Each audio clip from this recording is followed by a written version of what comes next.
Преиспитување на обвинението за пожарот во Кочанската дискотека Пулс и да се запре постапката за дел од обвинетите кои се товарат за тешки дела против општата сигурност, побара одбраната, нарочиштето за случајот.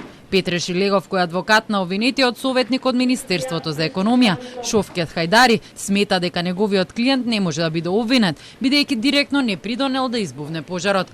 Посебно со оглед на фактот што обвинителството за гонење на организиран криминал и корупција донесе одлука да не се гонат дел од полицајците за тоа кривично дело.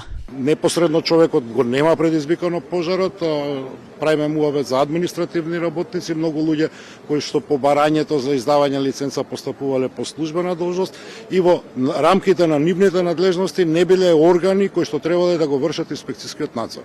И тие се причините, имајќи во предвид дека ова е еден убедливо можеби најголем правен случај во смисла на последиците, имаме 63 мртви и не смееме да си дозволиме, ако веќе бараме како луѓе, како граѓани, како општество да изградиме систем, токму овдека системот да биде срушен.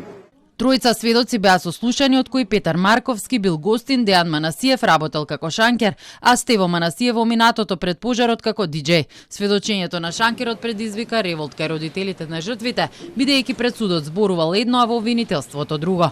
Сега пред судот тој тврдеше дека стампедото настанало бидејќи 30 на луѓе пред излезната врата го снимале пожарот, дека плафонот после реновирањето не бил спуштен и дека другата врата за излез била функционална и се користела за малолетници да ја напуштаат дискотеката кога имало рација и дека имало план за евакуација. Кога го прашаа неколку пати зошто тоа што го пишува во првичната изјава и тоа денес што го изјавува е различно, тој дури тврдеше дека тоа не го кажал, испаѓа дека некој дополнително му го има напишано.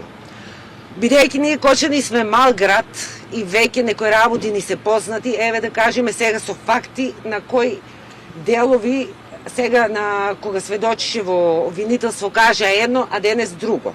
Марковски сведочише дека плафонот бил од сунгер и пожарот се ширел со голема брзина и имало црн чат. На излезот се онесвестил, пошто го разбудило некое девојче, врз него имало тројца други онесвестени посетители. Стево Манасиев па кажа дека полицијата вбегла непосредно пред пожарот и дека пејачот на групата ги поздравил на микрофон. И диџејот и шанкерот сведочија дека и претходно се користеле пиротехнички средства во Пулс, но пред концертот на ДНК некој човек од Скопје бил задолжен за нивното поставување. Двајца сведоци беа оправдано отсутни. Судењето продолжува во четврток.